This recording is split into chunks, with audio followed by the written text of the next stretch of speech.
زندگی جمعہ کی 2 رکعت پہ گزارنے والے کس قطار میں ہیں؟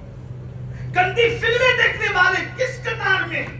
چہروں سے داڑیاں مڈا کر گٹروں میں پھینکوانے والے کس قطار میں ہیں؟ حرام لقمے کھانے والے کس قطار میں ہیں؟ ذرا بتاؤ تو صحیح، جھوٹ بول بول کر زندگی گزارنے والے کس قطار میں ہیں؟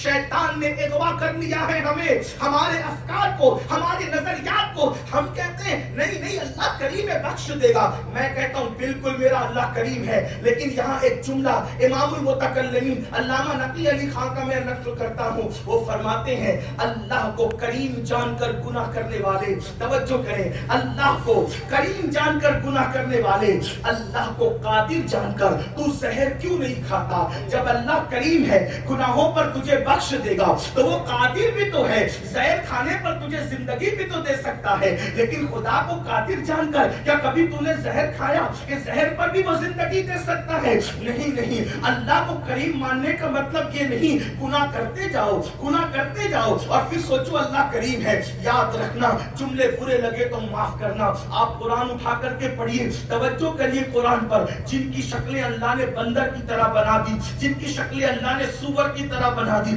جن پہ آسمان سے اللہ نے پتھر برسائے، ہوا جن کو چلا کر کے اڑا دیا، وہ کون لوگ تھے میرے بھائی؟ کیا وہ ٹیچروں کی اولاد تھے؟ کیا وہ ڈاکٹروں کی اولاد تھے؟ کیا وہ انجینئروں کی اولاد تھے؟ یا وہ علماء کی اولاد تھے؟ یا وہ پیروں کی اولاد تھے؟ کن کی شکلیں بندر اور سور جیسی بنی؟ قرآن اٹھا کر پڑھیں، کون تھے وہ؟ بنی اسرائیل۔ کیا مطلب؟ نبیوں کی اولاد۔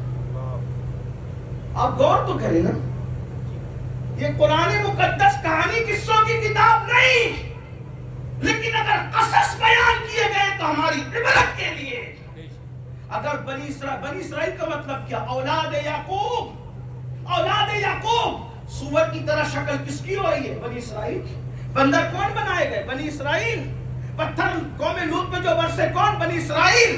ہواؤں سے جنہیں اڑا کر ہلاک کیا، بنی اسرائیل۔ قرآن پکار کر کہہ رہا ہے اگر نبیوں کی اولاد بھی بگڑ جائے تو ہم ان کے چہرے سور اور بندر کی طرح کر دیتے۔ تم کون ہو؟ بنی اسرائیل نے وہ جرائم نہ کیے تھے جو رات بھر میری قوم کے جوان جرائم کر رہے ہیں۔ آج انٹرنیٹ کے جنگل نے ہمیں کہاں پہنچا دیا؟ 22 اور 35 سال کی عمر میں پہنچ کر اللہ اکبر، انسان کو جس چیز کا علم نہیں تھا، آج کے 16، 17 سال کے بچے اور بچیاں وہ سب کچھ کر گزرے۔ شادیوں سے پہلے انسان اپنا سارا سرمایہ لٹا دے، شادی سے پہلے انسان اپنی آبرو کا سودا کر دے۔ ہماری قوم کہاں ہے؟ کوئی بریک ہوگا، کوئی رکاوٹ ہوگی، کوئی روکنے والا ہوگا۔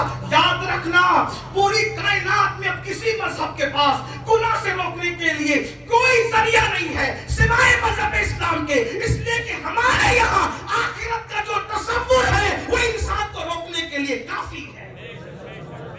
یہ تصور کسی قوم کے پاس نہیں ہے، اور جو قوم کے پاس فکر آخرت ہوگی، آخرت کا تصور ہوگا، وہ کبھی گناہ کی طرف نہیں جائے گا، وہ کبھی برائیوں کی طرف نہیں جائے گا، وہ کبھی جرائم کی طرف نہیں جائے گا۔ کیوں ایسا ہوا تھا؟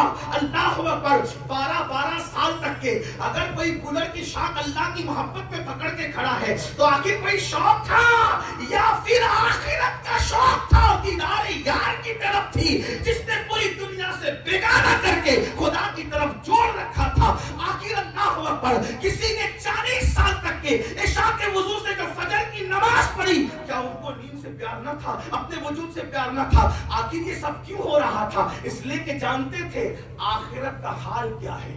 قرآن کہتا ہے جبریل امین اور سارے فرشتے اللہ کی ہیبت سے کانپتے ہوں گے، گفتگو کو سمیٹتے ہوئے اور اینڈ کی طرف لے جاتے ہو۔ توجہ کرنا، انبیاء کی کیا شان ہوگی قیامت میں؟ بہت بڑی باتیں ہیں، اتنے سارے مشائخ موجود ہیں، ان کی دعا لینے کے لیے گفتگو کو اینڈ کی طرف لے جاتے ہوئے عرض کروں۔ آج کل کیا ذہن بنا ہے؟ ذہن یہ بنا ہے کہ مولانا ہم تو صحابہ پاک کے مرید ہیں نا، پھر ہم کچھ بھی کریں جنت ہی میں جائیں۔ ہم تو غوث پاک کے مرید ہیں نا، کچھ بھی کریں جنت ہی میں جائیں۔ ہم تو وارث پاک کے ماننے والے، کچھ بھی کریں، یہ کچھ بھی کریں جنت میں جائیں گے نا، یہ جو دماغ میں خبط ہے نا، اس کو نکال دیں۔ اس پر صابر پاک بھی آپ کی تائید میں نہیں کھڑے ہیں، اس پر غوث پاک بھی آپ کی تائید میں نہیں کھڑے ہیں، اس پر غریب نواز بھی آپ کی تائید میں نہیں کھڑے ہیں۔ ارے میرے غوث تو یہاں تک فرماتے ہیں بے نمازی مر جائے اسے مسلمان کے قبرستان میں دفن نہ کرو. جب غوث پاک بے نمازی کو قبرستان میں دیکھنا نہیں چاہتے تو اپنے سلسلے میں کیسے دیکھیں؟ مجھے کوئی بتائے تو صحیح نا.